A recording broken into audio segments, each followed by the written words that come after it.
Ya, saya kasih materi ini duo hybrid, tapi sebelumnya saya akan berikan beberapa hal yang harus saya sampaikan di dalam pembahasan setiap kali saya sharingkan. Saya percaya masa-masa ini adalah masa-masa di mana Bapak Yahweh melalui rohnya, yaitu roh Yahweh itu untuk membangunkan kita sebagai mempelai-mempelai yang telah diceritakan oleh Yeshua HaMashiach melalui perumpamaan 10 virgin ya yang sedang menunggu sang mempelai. Nah, 5 di antaranya mereka ready atau siap dengan minyak mereka, akan tetapi 5 di antara mereka siap dengan minyak tetapi jumlahnya tidak mencukupi. Ya, nah karena itu di dalam saya menyampaikan pembahasan firman, saya pergunakan banyak gambar-gambar sehingga baik yang mungkin yang sudah mempunyai cukup um, minyak ya itu bisa belajar lagi lebih banyak, dan juga yang masih sedikit minyaknya juga bisa ikut belajar ya tahap-tahapannya, karena saya tahu ya lewat grup juga dinyatakan bahwa ada banyak ya orang-orang yang dulunya masih menggunakan pola yang lama, pola Yunani, dan sekarang mulai belajar ya. Nah, sedangkan waktunya ini sudah sangat singkat sekali ya, waktunya ini sudah sangat mepet sekali ya, sudah sangat singkat. Nah, mereka juga harus mengejar itu semua ya, sehingga mereka punya cukup minyak untuk boleh menyongsong mempelai Yeshua HaMashiach ya. Jadi karena itu saya lebih condong dengan pelan-pelan ya, alon-alon asal kelakon begitu ya, tetapi saya juga tidak mau tidak mau terlalu lambat ya, sehingga uh, ketinggalan begitu ya. Jadi bagi yang masih belajar ya, saya tahu apa yang saya sampaikan ini uh, untuk beberapa orang ya, untuk sebagian orang itu sulit karena kompleks sekali ya, tetapi belajarlah, punya hati yang mau belajar, dan di grup ini ada banyak mempelai-mempelai Yeshua HaMashiach yang bisa untuk menuntun, untuk menjadikan saudara dewasa semua ya. Nah, itu yang pertama, dan kemudian yang kedua kita buka di dalam Markus 4 ayat 10 dan 11. Ayat ini penting, mengapa? Karena ayat ini sebetulnya memberikan gambaran mengenai dua grup. Yang pertama adalah pengikut atau murid-murid Yeshua HaMashiach.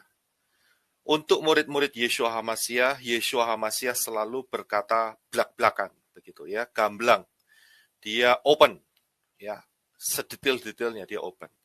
Tetapi untuk orang-orang luar, segala sesuatu itu disampaikan oleh Yeshua HaMashiach di dalam bentuk perumpamaan.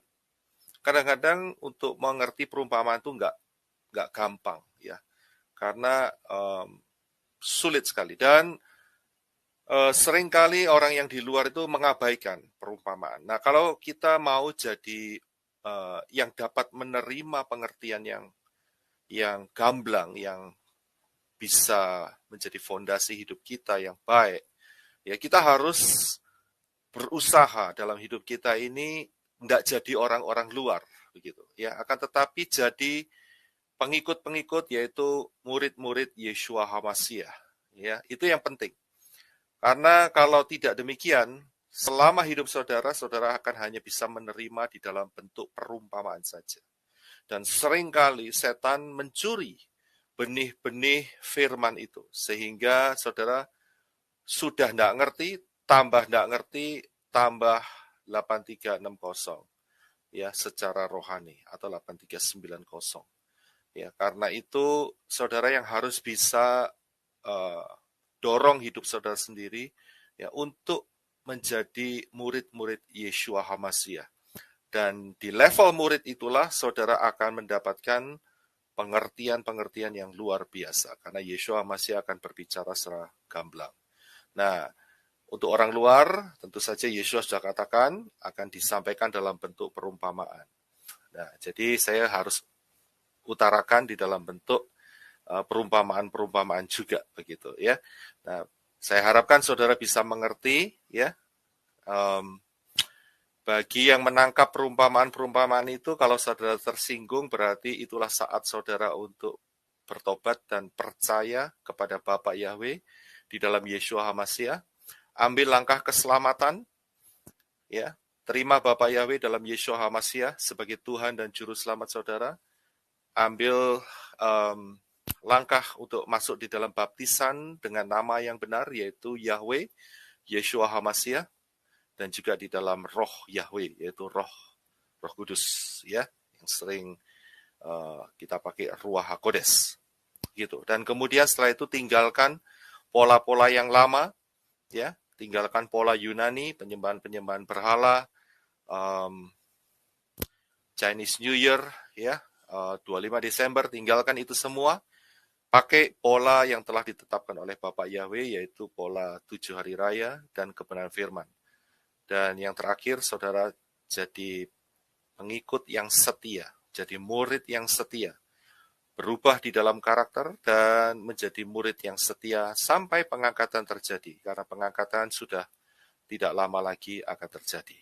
Ya, itu yang saya sampaikan sebagai awalnya, dan kita akan masuk di dalam tema hari kita, yaitu duo hybrid. Nah, untuk mengenal atau mengerti tentang duo hybrid ini, saya akan berikan fondasinya. Kalau saya lihat di tema ini ada gambar patung besar, ya, dan dengan warna yang berbeda dari ujung kepala sampai kaki, dan kemudian ada batu yang meluncur di bagian kakinya. Ya, kalau sudah lihat gambar ini, mungkin yang sudah terbiasa saudara tahu bahwa ini adalah mimpi daripada Raja Nebukadnezar. Nah, kalau yang belum tahu, ya saudara harus cari tahu, ya, cari tahu. Jadi saudara harus menggalinya. Ya. Saya akan berikan garis besarnya, yaitu inilah yang menjadi mimpi Nebukadnezar. Saudara bisa baca di dalam kitab Daniel, pasal yang kedua, ayat berapa itu saya lihat ya. Nggak usah dibaca sekarang, itu menjadi PR saudara. Ya. Daniel 2, dan Daniel 2 ayat 25, 29, saya kurang lihat. 29 sampai 45. Dan mimpi Raja Nebukadnezar ini paralel dengan mimpi atau penglihatan juga yang diberikan oleh Bapak Yahweh di dalam hidup Daniel. Ya, paralel. Itu ada di dalam Daniel 7 ayat 2 sampai 27. Ya, saudara bisa buka. Saya dengan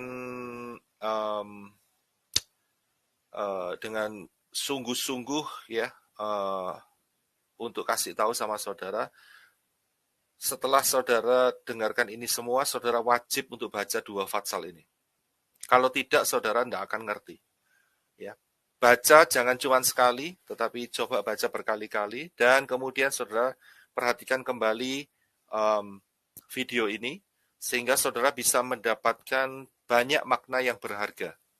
Ya, jadi ini berkaitan. Saudara nggak cuma dengar saja dari apa yang saya sampaikan hari ini, akan tetapi saudara juga harus dorong hidup saudara untuk menyelidikin apa ini benar atau tidak, begitu ya, pengajaran yang diberikan hari ini. Karena setiap pengajaran yang saya berikan hari ini itu punya fondasi firman, ya, saya tidak akan keluar dari firman. Jadi saudara juga harus baca, ya, juga harus baca, jangan nggak dibaca, asal telan begitu, tidak. Kalau saudara baca, maka itu akan membangun saudara punya pengertian yang lebih kuat lagi, fondasi lebih kuat lagi ya. Jadi harus dibaca. Ya, nggak mungkin kalau nggak baca. Nah, apa yang dilihat oleh Nebukadnezar adalah sebuah patung yang tinggi besar, dan kemudian kalau saya deskripsikan dengan cepat, yaitu patung itu mempunyai kepala dari logam emas, dan juga setelah itu bagian dada dan lengannya terbuat dari perak, bagian perut dan bagian paha bagian atas terbuat dari tembaga, kemudian bagian kakinya itu adalah besi, ya. Maksud saya bagian legs, ya, bagian apa itu namanya, paha, ya, paha kanan, paha kiri itu adalah besi, dan kemudian kakinya ada besi dan campuran dengan tanah liat. Dan dia juga melihat bahwa ada batu yang tiba-tiba menghantam bagian kakinya, dan kemudian batu itu menjadi gunung yang besar. Itu yang dilihat oleh Nebukadnezar secara garis besar. Sedangkan untuk Daniel ditunjukkan 4 binatang yang berbeda. Ya, yang pertama singa, yang kemudian 2 adalah beruang, yang ketiga adalah macan tutul, dan yang terakhir adalah binatang dengan bentuk yang aneh dengan bertanduk 10. Ya. Nah, saya tampilkan ini dua-dua untuk menjadi paralel sehingga kita bisa belajar dan saling mendapatkan pengertian yang lengkap. Jadi saya nggak bahas satu-satu begitu, ya. Jadi saya langsung bahas jadi 2. Nah, kita akan lihat detailnya sekarang, ya. Jadi harus ada fondasinya. Kita akan lihat detailnya sekarang. Jadi saya sudah ungkapkan ini garis besarnya. Sekarang kita akan masuk di detailnya. Tapi sebelum masuk detailnya, saya akan kasih bahwa apa yang dilihat oleh Nebukadnezar dan Daniel itu merupakan fondasi daripada nubuat. Ya.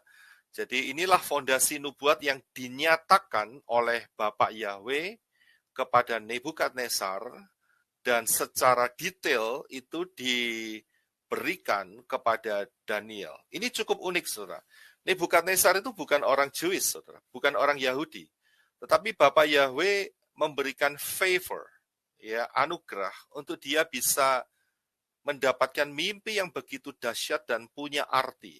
Ya, perhatikan ini mimpi-mimpi yang betul-betul solid, ya. Ini bukan mimpi-mimpi yang sekedar mimpi gitu, ya, yang dilakukan di channel-channel lain begitu, enggak, ya. Ini betul-betul solid, ya. Dan ini hubungannya juga nanti, ya, saya nggak bisa bahas sekarang, akan berhubungan dengan kitab Wahyu juga, ya. Nah, saya harus potong-potong ini pengajaran ini supaya nggak terlalu panjang. Kalau digabung jadi satu ini bisa seminggu nggak selesai-selesai, ya. Jadi saya harus pilah-pilah sehingga saudara juga punya pengertian, bertumbuh dalam pengertian yang benar. Ya, jadi apa yang dialami oleh Nebukadnezar dan Daniel itu merupakan fondasi dari nubuatan. Ya. Dan bagi manusia, dari sisi standpoint manusia, sudut pandang manusia, yaitu diwakili oleh Nebukadnezar, dia melihat kemegahan dunia ini seperti manusia, patung berupa manusia. Ya, itu di standpoint atau viewpoint atau pandangan dari sudut manusia. Itu orang-orang dunia, ya, di luar Yeshua HaMashiach, mereka lihat dunia ini seperti kekuatan manusia yang luar biasa. Tetapi di hadapan Bapak Yahweh, ya, apa yang dilihat manusia yang seperti manusia itu terbalik. Ternyata apa yang dilihat oleh Bapak Yahweh, kerajaan-kerajaan dunia ini seperti binatang, saudara. Seperti binatang. Nah, nanti kita akan lihat lebih jauh lagi. Tapi saya jelaskan viewpoint dari manusia melihat kerajaan-kerajaan dunia ini, kemegahannya itu seperti manusia. Kepandaian manusia, ya, segala hal lah. Saya dengar dari penjelasan Ibu Katie mengenai yang ada di Swiss, ya, yaitu partikel Elohim, gitu mereka bilang, ya, God's particle itu namanya.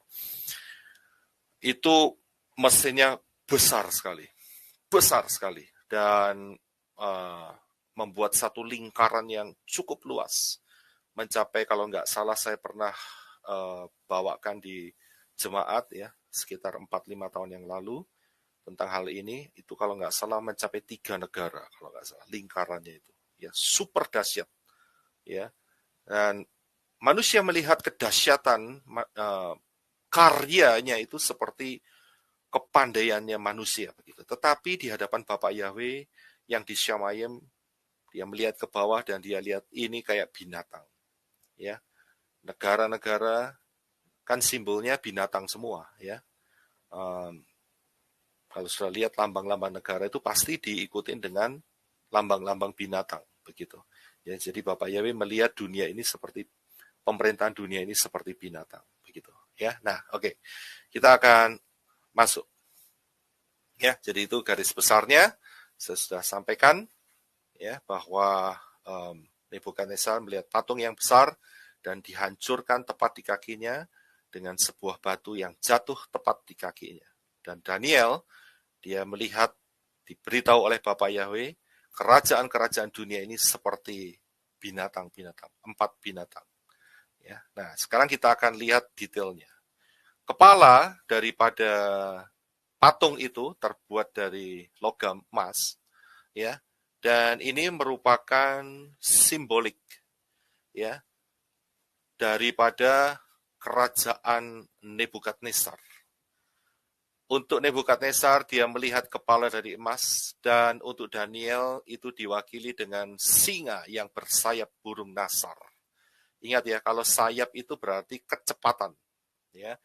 Nah, jadi dari sini kita bisa lihat bahwa singa itu menjelajahi, Nebukadnezar menguasai, conquer dunia dalam arti saat itu, daerah itu dengan cepat sekali. Ya. Dan telah digenapin, ya, yaitu sejak 605 kurang lebih, ya, sebelum Masehi sampai 539 sebelum Masehi. Jadi hal ini sudah tergenapi, ya. Jadi karena itu bukan satu kebetulan hari ini puji Bapak Yahweh saya bisa tampilkan timeline yang di belakang ini, ya, itu ada di sana semua, saudara. Ya, perhitungan tahunnya itu ada di sana semua. Belajar zaman akhir kita tidak bisa lepas dari fakta sejarah, ya. Udah jadi fakta ini. Jadi ini bukan ilmu cocokmologi lagi, enggak, ya. Tapi sayangnya masih ada yang nyinyir begitu, ya. Masih ada yang berkata-kata negatif bahwa yang saya sampaikan ini cocokmologi. Wah, susah kalau gitu, ya. Itu paling berat itu, ya, orang seperti itu. Kenapa? Sudah dikasih tahu kebenaran tetapi menolak kebenaran, ya. Orang yang paling susah diselamatkan adalah model yang seperti itu. Tidak mau tahu, ya. Tidak tahu, dikasih tahu, ya, dan tetap bersikeras untuk tidak mau tahu. Itu orang yang sulit untuk diperbaiki. Jangan dapat influence atau spirit yang seperti itu, ya. Nah, ini fakta sejarah itu berarti sudah solid, sudah tergenapi. Salah satu contohnya misalnya kalau ada orang yang kasih tahu sama saya, Pak Yosef Roy, presiden pertama Indonesia adalah Bapak Soekarno, ya. Tapi saya bilang saya tidak percaya. Kemudian orang itu keluarin bukti-buktinya. Ini loh buktinya, proklamator kita, Pak Soekarno-Hatta. Saya tetap bilang tidak percaya, ya. Saya bilang tidak percaya. Nah, orang itu akan berpikir ini konsep pikirannya sudah miring, ya. Kenapa? Sudah dikasih tahu, udah ada fakta sejarahnya, tetapi tidak mau tahu, tidak mau percaya, ya. Itu sulit sekali untuk orang-orang itu bisa bertobat. Nah, jadi hati-hati. Ini fakta sejarah, jadi kita tinggal bisa mereview apa yang terjadi di belakang kita. Ini bukan cocokmologi, ya. Nah, yang berikutnya adalah setelah kepala dari emas yang dilihat oleh Nebukadnezar ini, yang kedua adalah bagian dada dan lengan. Bagian dada dan lengan yang terbuat dari logam perak, ya. Dari sisi Nebukadnezar itu yang dilihat, tetapi dari sisi Daniel melihat dengan sebuah binatang yaitu beruang. Dan beruang ini menggigit 3 rusuk dan berdiri di satu sisi. Jadi saudara lihat kakinya itu naik ke atas 2, ya. Jadi yang ada di tanah itu 2. Jadi pincang begitu, saudara, ya. Nah, ini bukannya nggak ada artinya, ya. Secara cepat saya akan kasih tahu. Ini adalah pemerintahan daripada kekaisaran, ya, atau dinasti Medo dan Persia. Medo Persia. Nah, Medo Persia ini ada 2 kekuatan. Jadi Media dan Persia. Yang dicaplok adalah 3 daerah, yaitu daerah Persia, daerah Medo, dan juga di daerahnya Babel. Ya, jadi itu diwakili dengan 3 rusuk. Dan kemudian beruang ini berdiri di satu sisi, berarti kekuatannya tidak seimbang. Ya, Medo Persia tidak seimbang. Persia lebih kuat daripada Media. Ya, dan Persia sampai hari ini tetap ada, yaitu adalah Iran. Kalau saudara lihat, Persia itu Iran ya hari ini. Nah, kalau saudara kepingin lihat lebih detailnya di dalam firman, itu ada di dalam kitab Daniel, kitab Esra, kitab Nehemia, dan kitab Esther. Itu semuanya bercerita juga mengenai kerajaan Medo-Persia ini. Kitab Daniel itu ada 2 kerajaan, yaitu kerajaan Babel dan kerajaan Medo-Persia. Tetapi untuk Esra, Nehemia, dan Esther itu adalah kerajaan Medo-Persia. Ya, ini sudah menjadi fakta sejarah dan jangka waktunya adalah penggenapannya adalah 539 sebelum Masehi sampai 331 sebelum Masehi. Jadi sudah solid. Ini kita hanya bisa melihat sejarahnya ke belakang dan saudara temukan banyak referensi dalam hal ini. Jadi sudah solid ya, sudah tergenapi, sudah terjadi.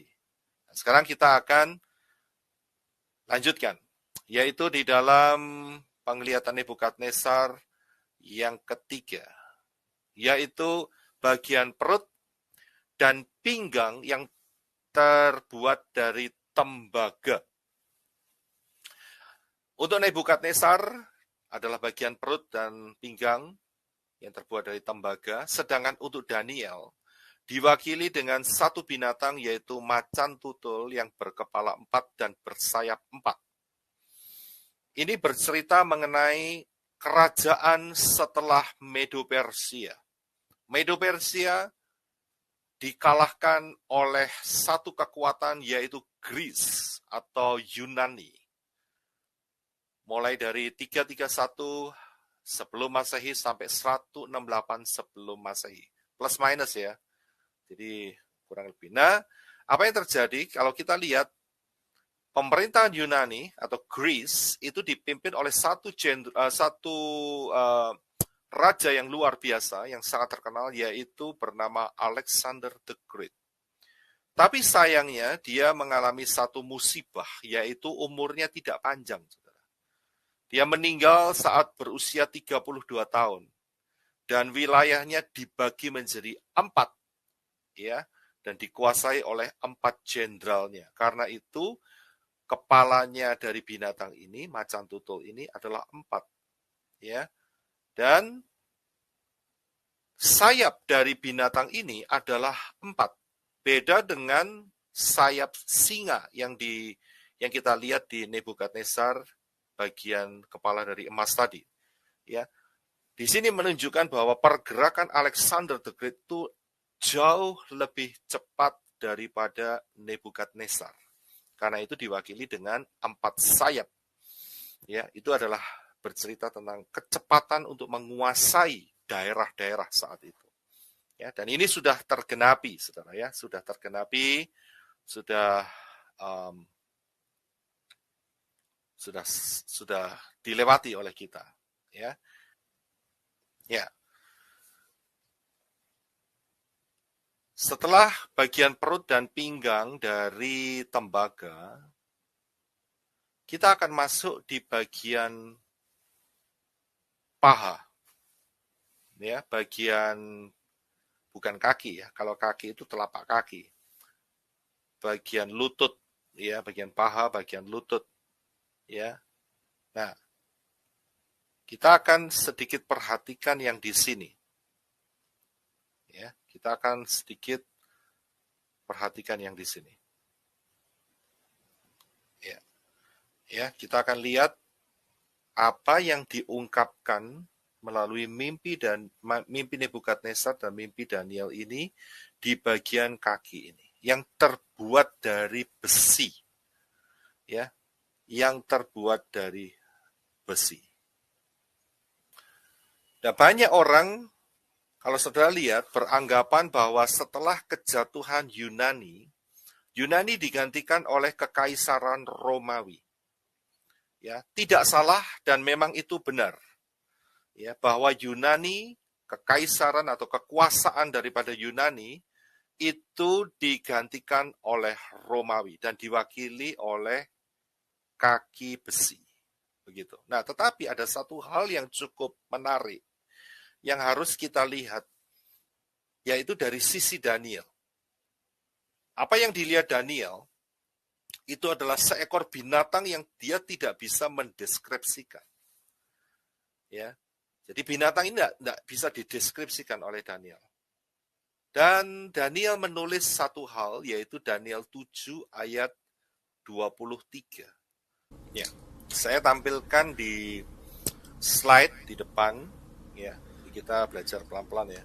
Saya tampilkan itu dengan huruf yang saya kasih warna merah. Coba saudara perhatikan.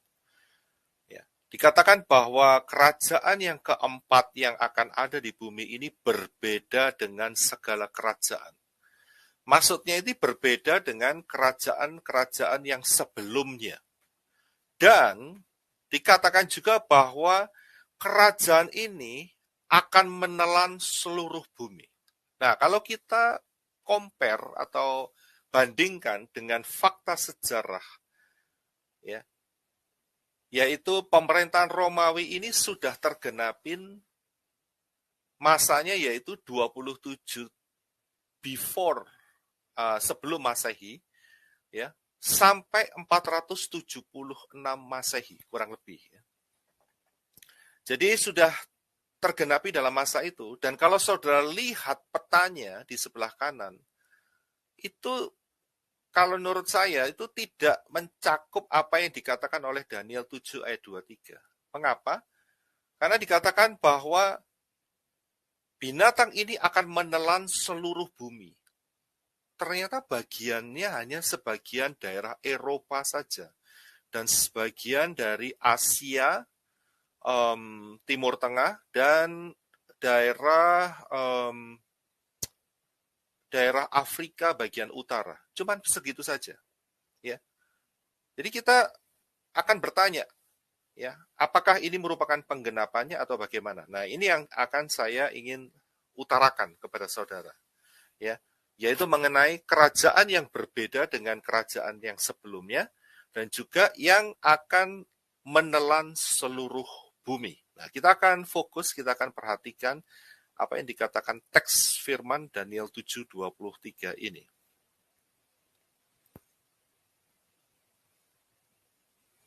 Ya, jadi apa yang membuat binatang keempat ini berbeda dengan kerajaan-kerajaan sebelumnya? Memang tidak bisa disangkali bahwa penglihatan Daniel dan Nebukadnezar ini berbicara tentang kerajaan Romawi, kekaisaran Romawi, yang menguasai daerah saat itu yang memang cukup luas, ya. Tapi dalam hal ini ada sesuatu yang luar biasa yang kita bisa temukan, yaitu di dalam zaman, mulai dari zaman Romawi ini, istilahnya begini, saudara. Romawi ini sebagai satu kerajaan pembuka, begitu, ya. Jadi forerunner, maksud saya begitu, atau pembuka, ya. Karena dia hanya berjangka waktu hampir sekitar hanya 500 tahun, ya, masanya. Ya. Nah, ini akan membuka satu dimensi kerajaan yang berbeda, begitu. Tetapi diawali dengan Romawi. Mengapa? Ada beberapa alasan yang saya akan sampaikan, yaitu di dalam zaman Romawi ini, lonceng zaman akhir itu dibunyikan. Ya, lonceng zaman akhir itu dibunyikan. Yaitu dengan satu kalimat, yaitu kerajaan sorga sudah dekat. Itu dimulai ditemukannya itu saat zaman Romawi, bukan Yunani, bukan sebelumnya, ya, tetapi zaman Romawi. Ayatnya di mana? Coba kita akan lihat di dalam Matius 3 ayat 1 dan Matius 4 ayat 17. Ya. Apa yang disampaikan oleh Yohanes Pembaptis dan Yeshua itu sama, yaitu mereka berdua mengatakan bahwa bertobatlah sebab kerajaan sorga sudah dekat. Jadi lonceng zaman akhir dengan sebuah kalimat kerajaan sorga sudah dekat, itu dikumandangkan oleh Yohanes Pembaptis dan Yeshua HaMasiah. Nah, kapan mereka mengumandangkannya? Yaitu masa pemerintahan Kekaisaran Romawi. Jadi, lonceng ini diberitakan. Nah, kita mau tanya, seberapa dekat sebetulnya ya yang dikatakan oleh Yohanes Pembaptis dan Yeshua HaMasiah? Seberapa dekat? Nah, kalau saudara ingin tahu seberapa dekat, saudara coba belajar, buka di dalam channel yang Genius ini, ya. Saudara buka di materi 2030, ya, dan ada 4 materi yang saya sudah sampaikan, 4 pembahasan, yaitu mengenai misteri 2030. Saudara buka di sana, dan saudara akan temukan satu timeline saat Yeshua HaMasiah ada di muka bumi, itu dia mati di atas kayu salib tahun 30 Masehi, ya, berarti berdasarkan pola 7 hari, ya, pola angka 7, maka sisa waktu yang ada adalah 2 hari atau 2000 tahun. Karena itu Yohanes Pembaptis dan Yeshua berkata, kerajaan sorga sudah dekat. Ya, karena waktunya tinggal 2 hari, saudara. Waktunya tidak lama lagi. Ya, bahkan kalau dilihat dari waktu kita sekarang ini, akan jauh lebih singkat lagi. Mengapa? Karena kita akan memasukin ya penggenapan 2 hari itu. Ya, 2 hari itu yaitu tahun 2030. Nah, karena apa? Yeshua mati tahun 30, kalau ditambah 2000 maka akan keluar satu angka yaitu 2030. Nah, sedangkan kita sekarang hari ini adalah tahun 2022. Ada 8 tahun ke depan di mana penggenapan ini akan terjadi. Jadi kita harus berjaga-jaga. Pengangkatan sudah tidak lama lagi. Dan saudara harus ingat bahwa tahun 2030 itu harus dikurangin 7 tahun. Di mana akan ada 7 tahun masa yang ditetapkan oleh Bapak Yahweh, yaitu minggu ke-70 Daniel.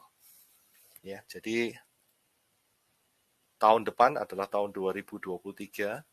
Disitulah kita secara officially, ya, saya nggak tahu bulan berapa, ya, sangat possible kemungkinannya akan memasukin cycle 7 tahun yang terakhir ini. Ya, karena itu Yeshua berkata, waktunya sudah sangat dekat, ya, kerajaan sorga sudah sangat dekat, tidak lama lagi, ya, tidak lama lagi. Kita berjaga-jaga, ya, tujuan kita sampai di pengangkatan, fokus kita sampai di pengangkatan, ya, karena begitu kita sudah terangkat, maka luar biasa, ya, kita tidak akan pernah mengalami kematian lagi. Kita akan hidup bersama Bapa Yahweh di dalam Yeshua Mashiach selama-lamanya. Ya, itu yang pertama. Jadi lonceng kerajaan sorga sudah dekat itu dikumandangkan saat pemerintahan kerajaan Romawi. Yang kedua, kita akan baca yaitu di dalam Yohanes 4 ayat 21 sampai 24. Ini yang membuat kerajaan yang keempat ini berbeda dari kerajaan sebelumnya. Yohanes 4 ayat 21 sampai yang ke-24. Ya, setelah kematian Yeshua HaMasiah dan kebangkitannya pada hari ketiga setelah Yeshua mati di atas kayu salib, terjadi sebuah struktur penyembahan yang berbeda. Kalau sebelumnya maka bangsa Israel diwajibkan setahun 3 kali untuk menghadap hadirat Bapa Yahweh di Yerusalem, karena di sana ada bait suci. Akan tetapi, ya, Yeshua menyatakan bahkan akan tiba saatnya, ya, bahwa kamu akan menyembah Bapa bukan di gunung ini. Maksudnya di gunung apa? Di gunung Moria, ya. Atau juga bukan di Yerusalem, atau gunung ini bukan gunung Moria, atau gunung yang diucapkan oleh Yeshua kepada perempuan yang sedang mencari air saat itu. Bukan juga di Yerusalem. Jadi bukan di situ. Tetapi penyembah-penyembah yang benar akan menyembah Bapa Yahweh di dalam roh dan kebenaran. Ya. Jadi dimensi ini dibuka oleh Yeshua HaMashiach. Struktur ini dibongkar. Yaitu tidak perlu lagi datang ke Yerusalem. Akan tetapi, ya, dimanapun saudara berada, kita bisa menyembah Bapa Yahweh di dalam roh dan kebenaran. Di Indonesia, di Amerika, di Australia, di New Zealand, di mana saja, ya. Kita tidak perlu pilgrim atau apa itu, bukan pilgrim, apa itu namanya, yang pakai kloter itu ya, kloter 1, kloter 2, kloter 3 itu ya. Enggak perlu seperti itu, ya. Harus mengunjungi tempat-tempat suci, ya. Tidak perlu. Yeshua berkata, yang menyembah Bapa yaitu menyembah di dalam roh dan kebenaran. Nah, ini merupakan titik di mana setan punya ide, yaitu agama hybrid itu dimulai. Ya. Jadi dia mulai merencanakan, setan merencanakan bagaimana manusia bisa ditipu dengan agama hybrid itu. Nah, saya sudah sampaikan di dalam materi yang sebelumnya, di dalam pengajaran sebelumnya, yaitu agama hybrid. Ya, di mana Kaisar Tintin itu merupakan kaisar yang membuat grand opening tahap pertama daripada agama hybrid ini, ya. Jadi Kaisar Tintin, ya, saudara ngerti sendiri, ya. Lihat di screen saudara, ya, siapakah itu Kaisar Tintin, ya. Nah, sedikit untuk mereview mengenai agama hybrid ini, ya, saudara harus tahu bahwa Yeshua HaMashiach itu adalah Bapa Yahweh di dalam rupa manusia, ya.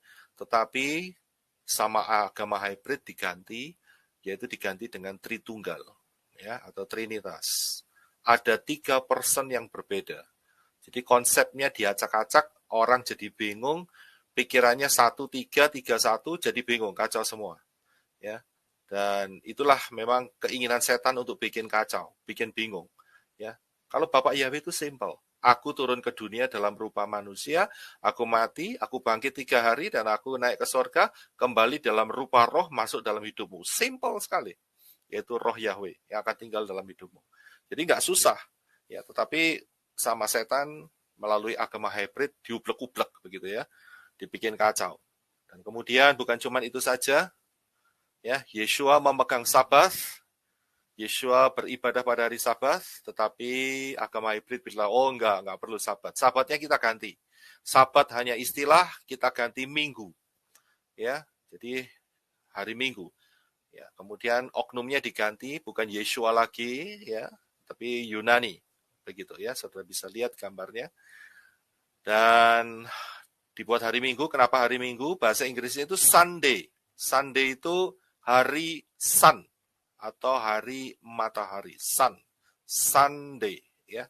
Jadi menyembahnya bukan Sabat lagi, bukan kepada Bapa Yahweh yang beristirahat pada hari yang ke-7 penciptaan, tetapi menyembah dewa matahari, Sunday, ya. Bukan cuma itu saja, Yeshua adalah guru Torah atau Moreh, dan kemudian untuk Yunani, ya, pengajaran-pengajaran di luar dikatakan bahwa Torah itu tidak berlaku lagi. Ya, buat mereka pantas saja kalau tidak berlaku lagi, maka di Amerika ini banyak gereja yang mengibarkan bendera 7 warna. Ya, bendera pelangi itu dikibarkan di sini. ya, dengan kalimat, ya, bahasa Inggrisnya gini, saudara. We welcome all, gitu ya. Ya memang welcome all, tetapi yaitu yang dimasukkan yang macam-macam itu, saudara. Ya, jadi karena Torah dibuang, apa yang terjadi? Ya, maka terjadilah yang namanya apa itu namanya perkawinan, ya, antara Joko dan Tony, ya. Saya tidak menyinggung yang namanya Joko dan Tony, ini hanya istilah saja, ya. Jadi mereka bersatu menjadi satu daging begitu. Guys, kacau. Karena apa? Ini efek daripada Torah yang dibuang.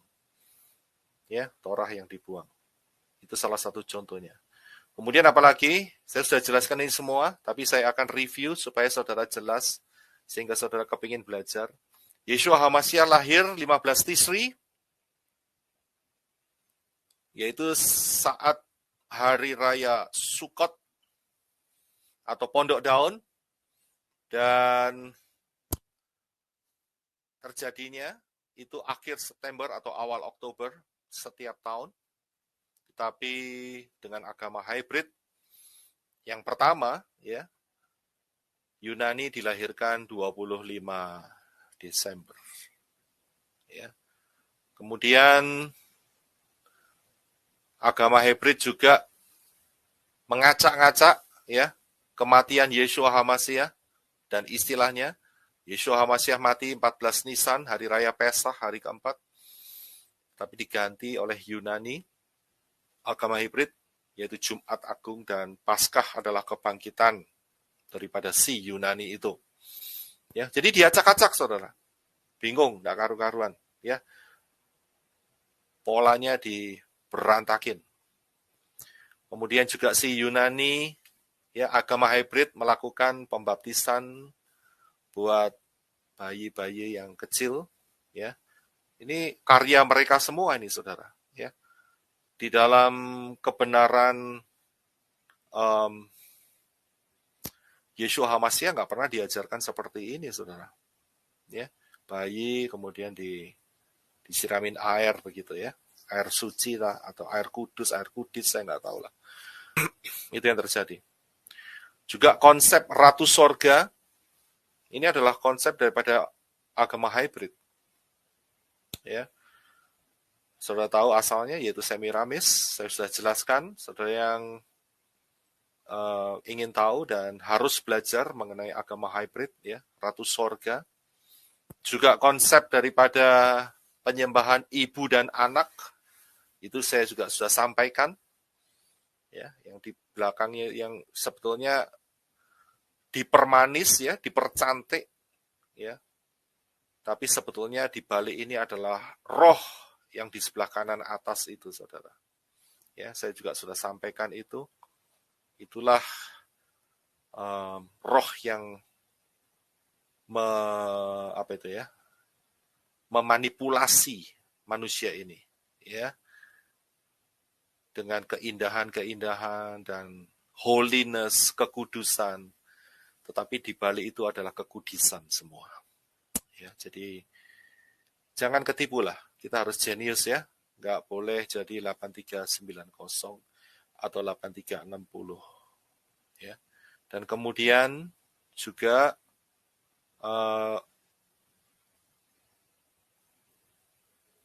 Yunani, ya, konsep Yunani ini, konsep agama hybrid ini mengeluarkan surat wasiat. Nah, ini dia, ya, yaitu SPD tadi, ya. Ya, jadi si hybrid ini dia cengkramannya kuat sekali, saudara. Ya, jadi yang menghapus, ya, kesalahan atau dosa itu bukan lagi darah Yeshua HaMashiach, bukan, tapi secari kertas, ya, secari kertas yang dikeluarkan. Nah, ini kan kacau semua, saudara. Ya, saudara ngerti kan maksud saya? Ya, ini hybrid semua nih yang konsep-konsep hybrid ini.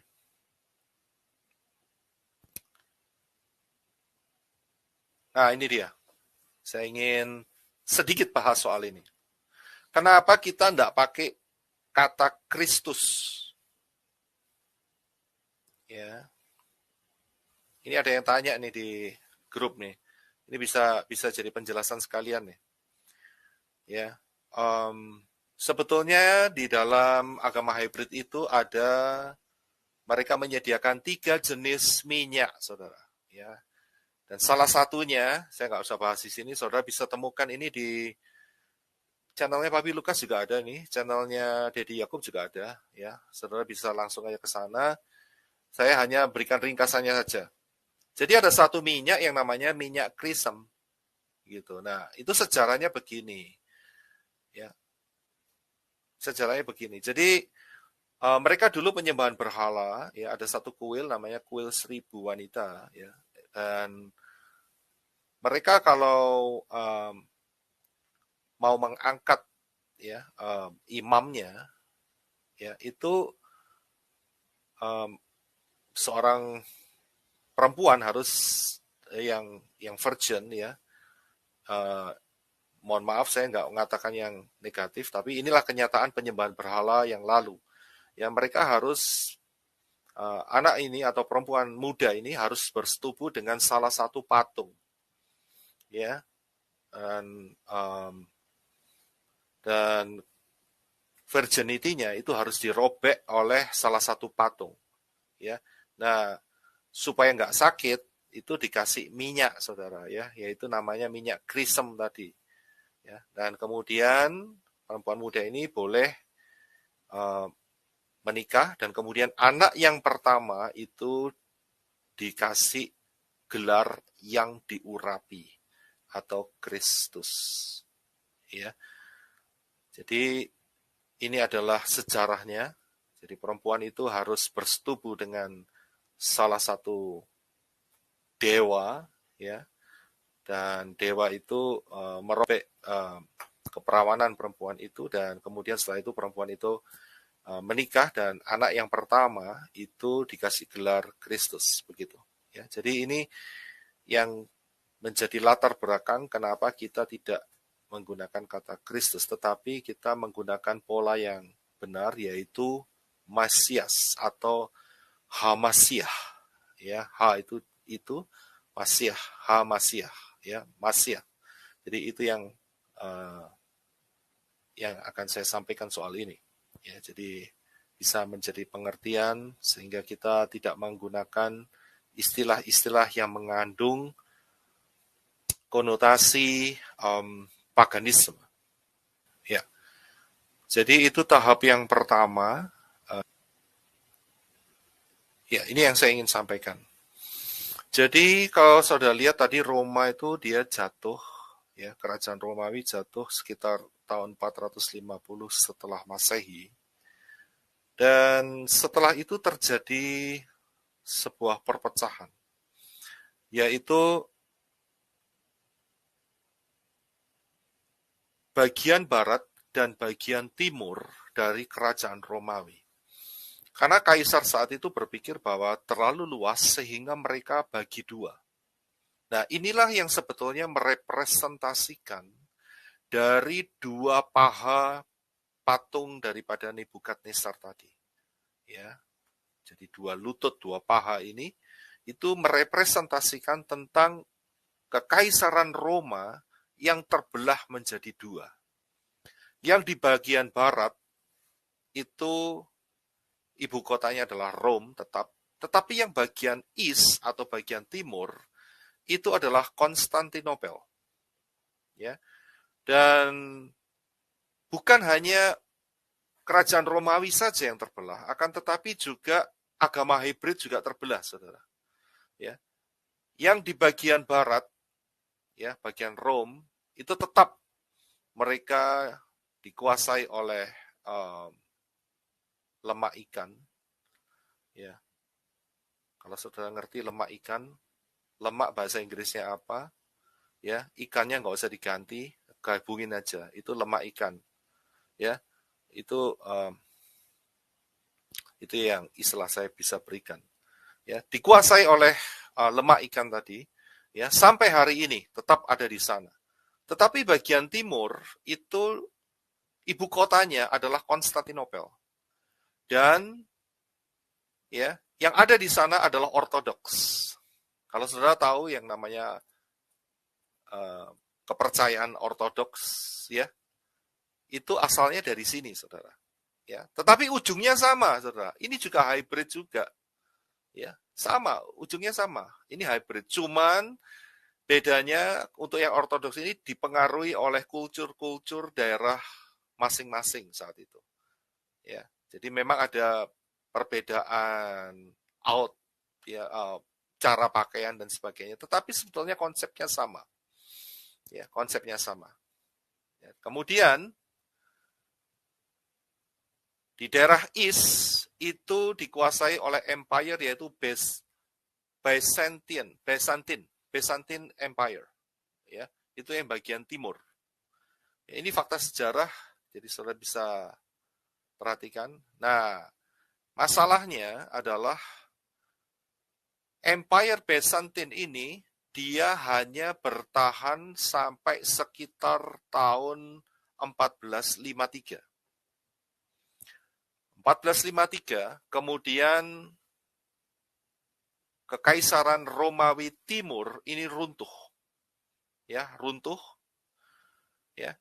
Dan dimulailah strategi Satan untuk memasukkan hybrid tahap yang kedua.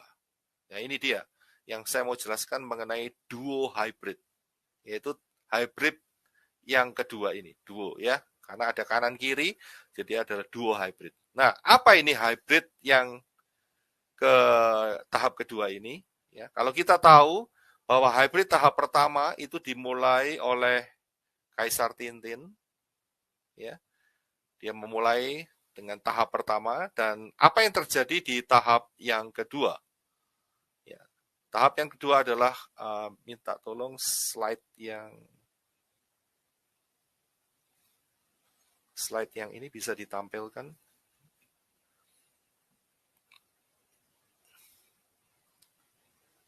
Ya, ini adalah hybrid yang tahap yang kedua.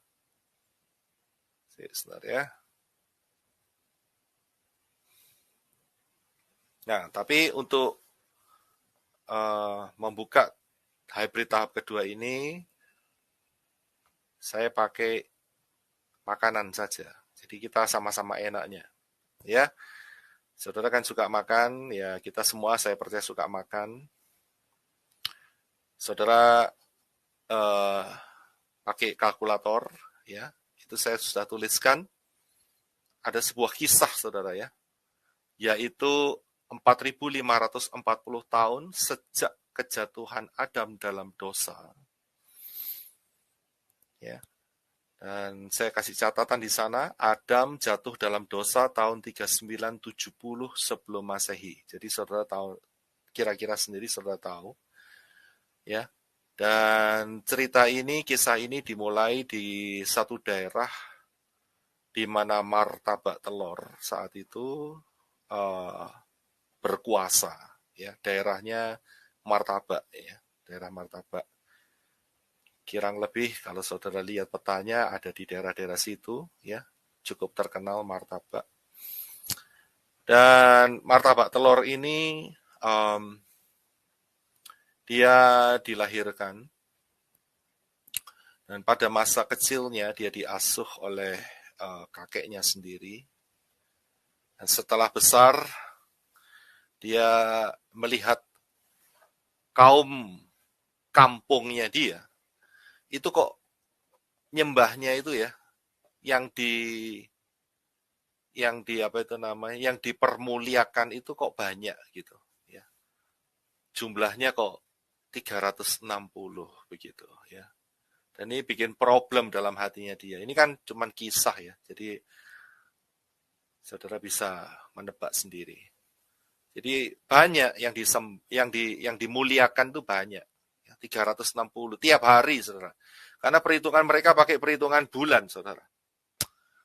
Nah, yang paling tinggi itu punya 3 anak perempuan. Ya, saudara lihat sendiri di pelajaran sebelumnya. Yang paling tinggi, ya, itu punya 3 anak perempuan. Ya, dan kemudian anak muda ini, si Martaba ini, dia menikah dengan seorang perempuan kaya dan pamannya itu orang yang percaya, ya, kepada perjanjian lama dan perjanjian baru, saudara. Dan saat itu, ya, saat hidupnya si Martaba ini, pengaruh daripada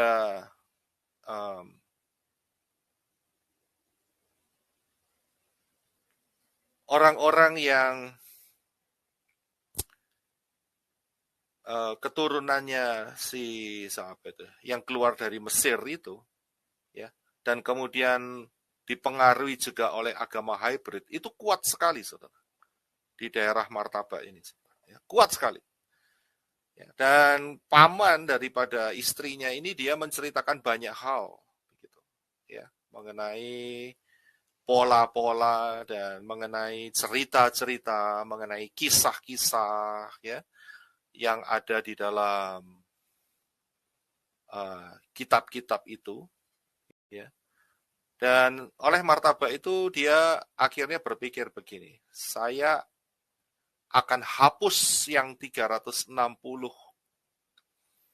ya, kecintaan orang-orang itu dengan menyisakan satu yang paling tinggi, dan kemudian dia berpikir, ya, kalau saya sudah sisain satu, karena dia lihat, ya,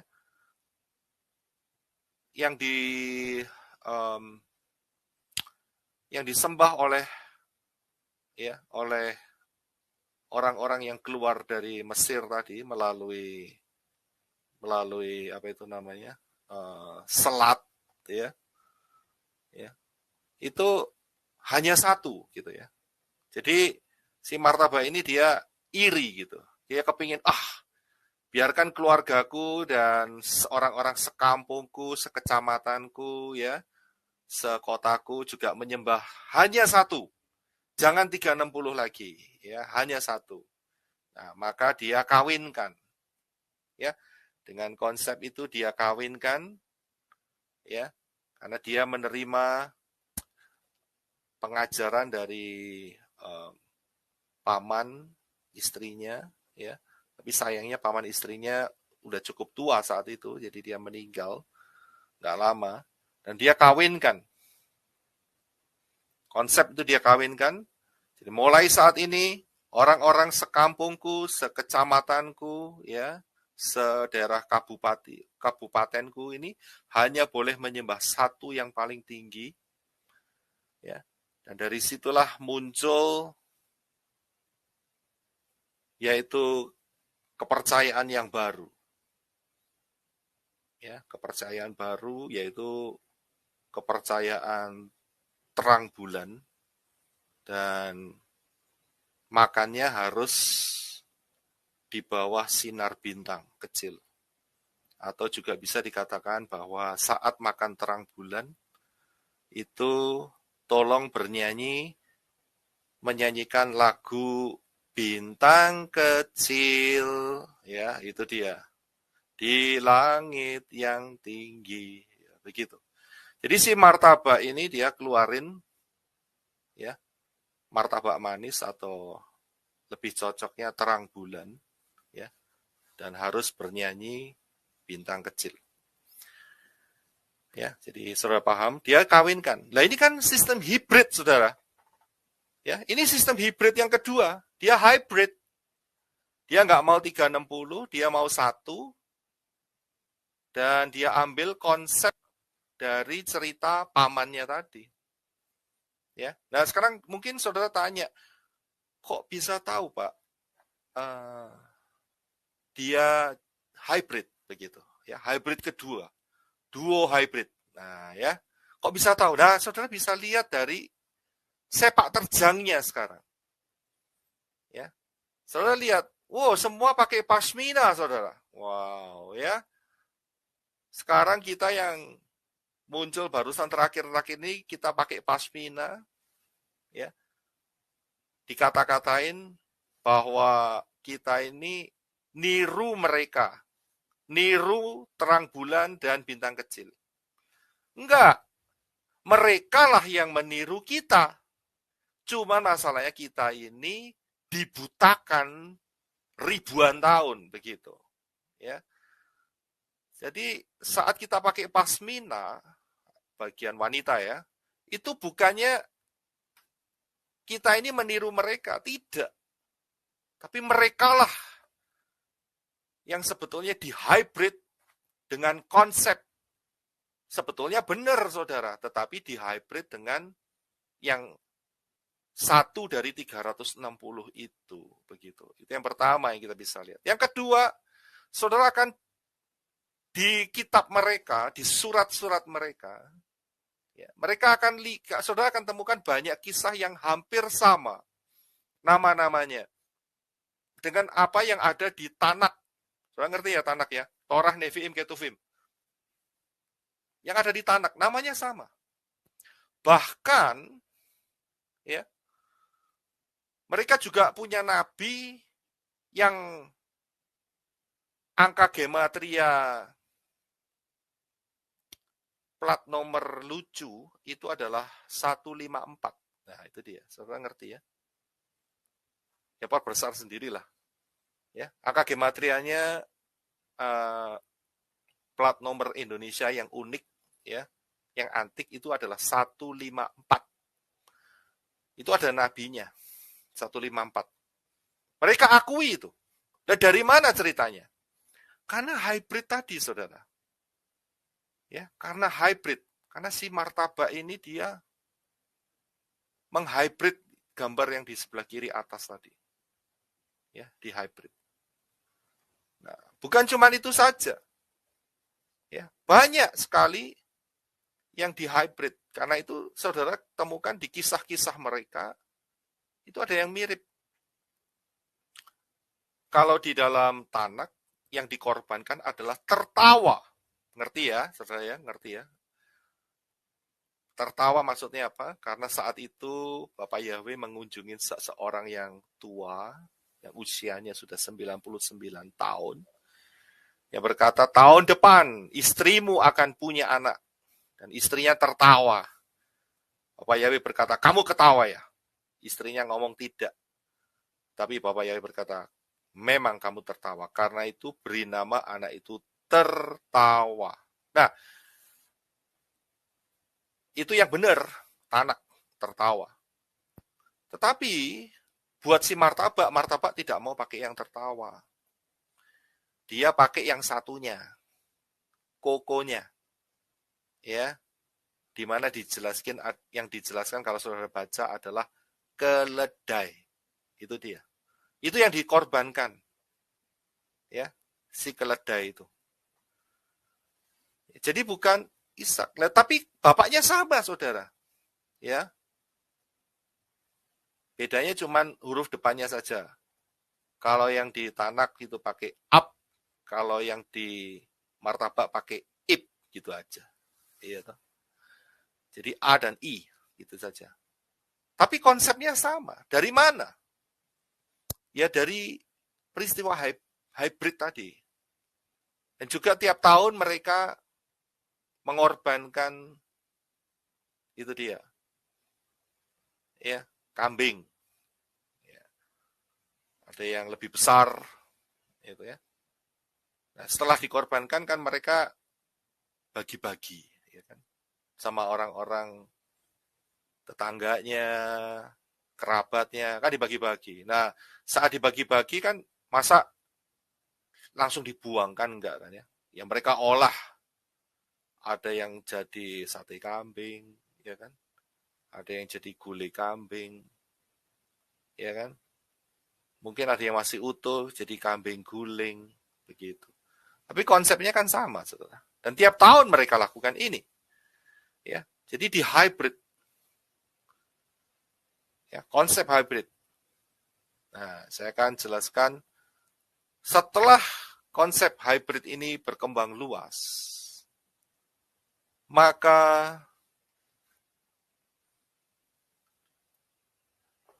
grup mereka menyerang Byzantine, sehingga Konstantinopel diganti menjadi Istanbul.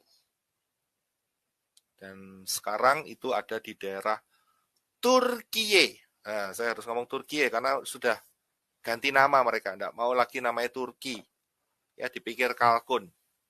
Tapi diganti namanya Turkiye. Nah, gitu, pakai Y. Ya. Nah, kalau saudara kepingin lihat benderanya, itu bagian kanan bawah, saudara akan bisa mengerti sama dengan ini dia, makanan kesukaan saudara. Ya, isi kacang, isi coklat. Ya, mantap sekali. Tapi harus bernyanyi bintang kecil di langit yang tinggi gitu. Ya. Jadi sejak saat itu maka berkuasalah duo hybrid. Ya, karena Romawi hancur, selesai, ya, digantikan kerajaan-kerajaan kecil, tetapi agama hybrid tetap eksis sampai hari ini. Walaupun memang ada perpecahan-perpecahan, pasti ada. Ya, ada yang protes-protes, ya. Orang yang protes pertama namanya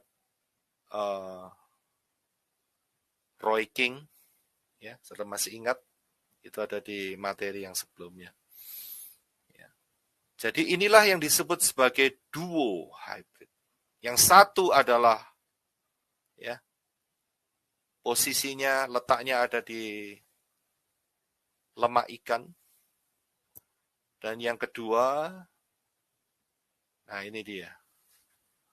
Ya. Ada di, ya saudara ngerti sendirilah. Ya. Kotak hitam itu apa? Begitu, ya. Jadi hybrid yang pertama adalah terusan daripada bagian west, bagian barat. Ya, sehingga ada Santa Claus, ya. Ada orang Majus saat bayi itu telah dilahirkan. Ya, itu kan konsepnya hybrid. Ya. Dan yang kedua adalah itu dia, ya. Yang sebelah kanan, ya. Kotak hitam yang dikelilingin atau berapa kali. Dan kemudian harus mencium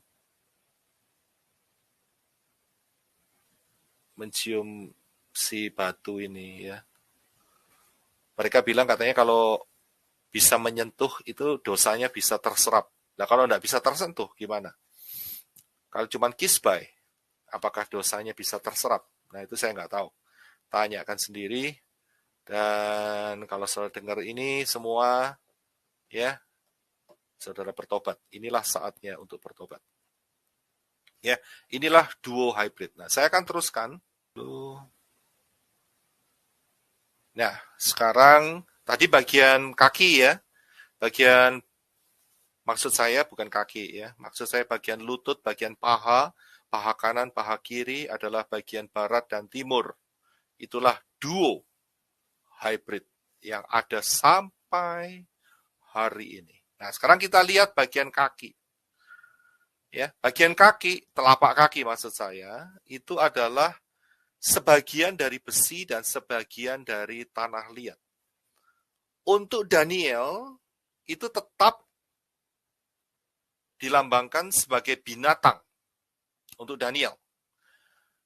Nah, banyak orang beranggapan bahwa inilah persatuan daripada Uni Eropa. Begitu. Tetapi kalau sudah lihat, tidak demikian. Ya. Ini adalah lambang yang sudah ada di tengah-tengah kita, yaitu adalah persekutuan badak dan babi. Saudara, ya. Persekutuannya badak dan babi. Badak itu kan kuat, babi kan lemah. Itu kan ada besi sama tanah liat. Ya. Jadi inilah yang menguasai dunia kita sekarang.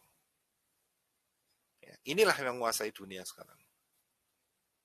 Dan lebih kental lagi, semua putusan mereka harus ditaati oleh seluruh dunia. Ya, keputusan dari badak dan babi tadi. BB kan? Ya, jadi saudara paham di sini. Ini ada di depan kita. Ya, saudara bisa cari sendiri rencananya apa mereka. Mereka sudah punya master plan ke depannya bagaimana. Dan disinilah kita berada sekarang. Di posisi inilah kita berada sekarang. Ya. Dan setelah ini kita melihat yang selanjutnya adalah 10 jari. Untuk Nebukadnezar dilihatin 10 jari dan untuk Daniel adalah 10 tanduk. 10 jari kaki adalah sama dengan 10 tanduk. Ya, ini adalah kelanjutan dari peta bumi datar. Ya, ini dia ya, saudara tak kasih tahu. Ini gambar ini itu gambarnya bumi datar, saudara. Peta bumi datar. Kalau bumi bulat ini gambarnya kayak gini, saudara. Loh, kok aneh ya? Mereka punya peta bumi datar. Ya. Ini kan berarti ada hal yang harus kita waspadai begitu ya. Curigai. Kenapa kok ada peta bumi datar ini ya? Di gambarnya perkumpulannya badak dan babi tadi ya. Kelanjutan daripada ini adalah 10 jari di mana kekuatan ini sedang menyusun dan terus memperlengkapi agar segera bisa muncul dan menguasai, yaitu dengan adanya satu tanduk kecil yang menguasai semuanya. Ya, apakah ini satu kebetulan? Coba saudara kasih input ya, karena menurut apa yang saya lihat itu mereka membagi negara-negara di seluruh dunia ini dengan jumlah 10 jari atau 10 tanduk tadi. Ya, jadi saudara bisa terus belajar karena disinilah masa kita sekarang. Ya, mengapa kita selalu diingatkan bahwa sewaktu-waktu ya masa ini akan segera muncul dan memang sudah sangat singkat sekali. Karena kita ada di perubahan masa ini, bumi datar ini, ya, lambang bumi datar, ya, badak babi ini juga memasukin 10 jari. Jadi kita ada di masa ini, saudara. Ya, jadi kita harus berjaga-jaga. Ya, pengangkatan akan segera terjadi. Bapak Yahweh luar biasa ya. Dia kasih gambaran itu kayak gambaran manusia begitu. Luar biasa, ya, luar biasa. Ya, ajaib Bapak Yahweh kita. Dari kepala, lengan, dada, perut, kemudian paha, kemudian kaki dan jari. Ya, saya mikirin waktu nyiapin materi ini, wah luar biasa Bapak Yahweh kita ini. Ya, setan nggak bisa tiru, dia nggak bisa apa-apa. Ya, ini konsepnya Bapak Yahweh. Dan kemudian setelah 10 jari itu, maka ada batu yang akan menghantam patung itu dan hancur. Ya. Dan Daniel juga dikatakan bahwa pemerintahan akan dipegang oleh anak manusia. Inilah kerajaan 1000 tahun. Ya, inilah kerajaan 1000 tahun.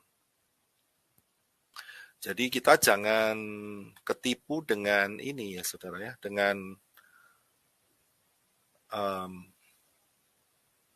konsepnya setan. Saya tunjukin sebentar ya. Dengan konsepnya setan nih. Ini konsep setan tuh selalu kasih masukan seperti ini.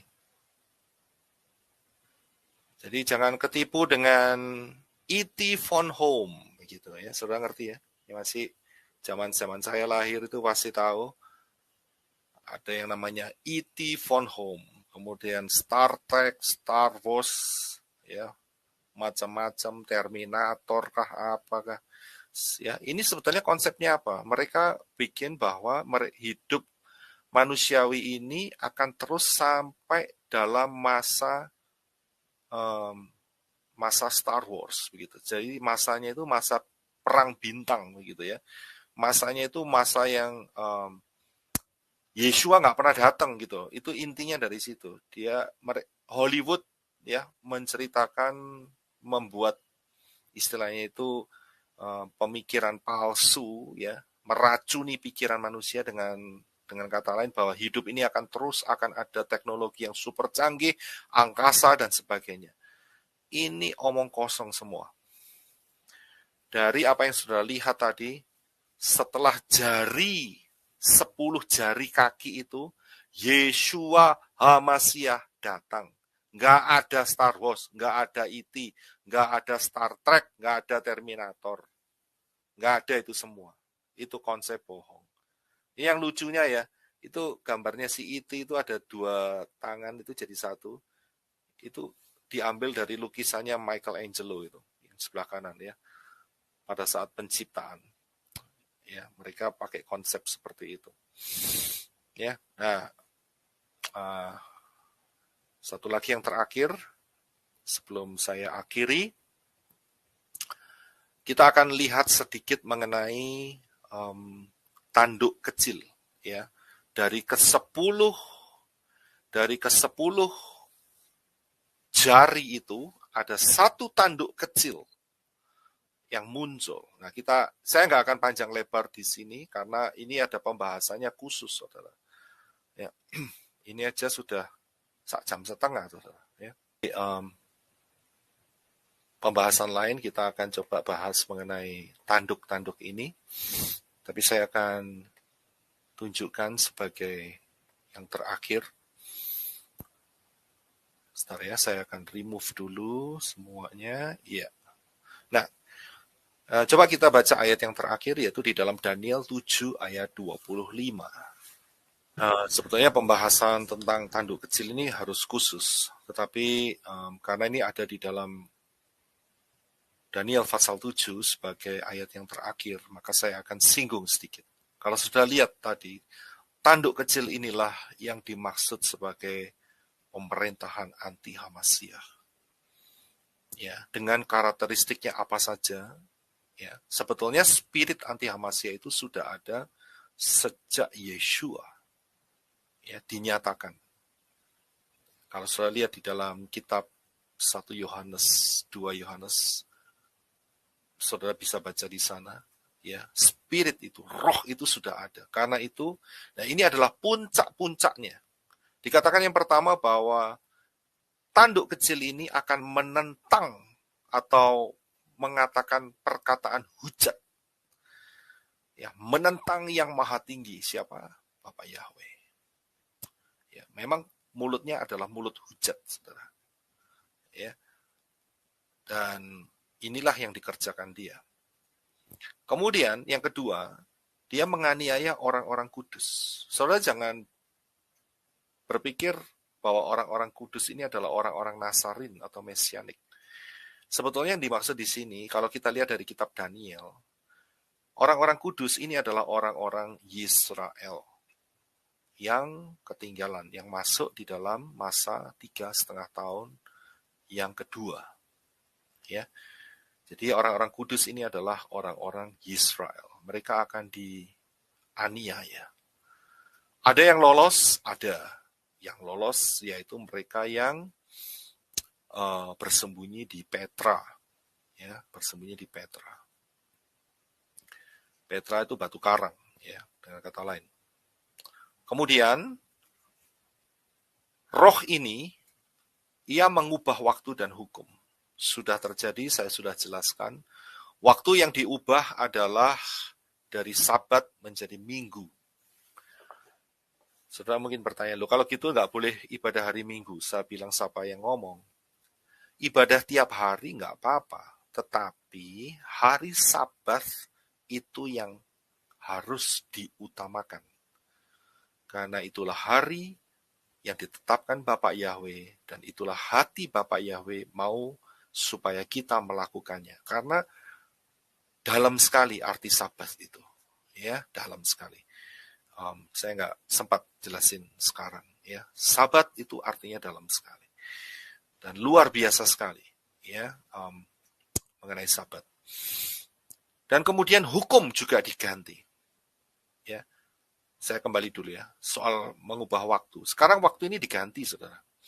Kok bisa waktu diganti? Ya, kalau saudara perhatikan dulu itu istilahnya BC, ya, before Christ. Tapi sekarang jadi BCE atau Before Common Era. Semua diganti. Kemudian dulu adalah AD. AD itu Anno Domini, the year of my Lord. Ya.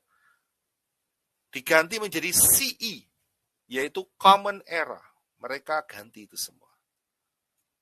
Kemudian bukan waktu saja, tetapi juga hukum diganti. Hukum apa?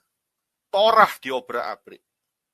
Ya, sehingga muncullah si badak babi tadi dengan agama barunya, dan mereka melegalkan pembunuhan, ya, anak-anak yang belum sempat dilahirkan, ngerti ya maksud saya, ya, dan juga mereka mengawinkan antara Joko dan Tono. Ya, itu hanya istilah ya, saya tidak menyinggung Pak Joko atau Pak Tono, tidak, ya, itu hanya istilah. Begitu ya, melegalkan itu dia, ya, ya itu tadi Joko dan Tono tadi, ya. Begitu juga yang perempuan juga sama, ya. Jadi diobrak-abrik semua dunia ini. Nah, yang terakhir mungkin saudara tanya, kalau gitu jalur yang benar yang mana nih? Ya, saya akan singkat saja sebelum saya akhiri. Jalur yang benar adalah dari Adam ke Seth. Karena kalau Adam ke Kain, Kain melakukan perkara yang jahat, yaitu membunuh adiknya. Karena itu Adam itu menyesal sekali dia jatuh dalam dosa. Karena itu dia ajarkan yang benar kepada Seth mengenai penyembahan kepada Bapak Yahweh. Dan Seth menurunkan ke Nuh menurunkan ke anaknya yaitu Sem, Semitic Sem, ya.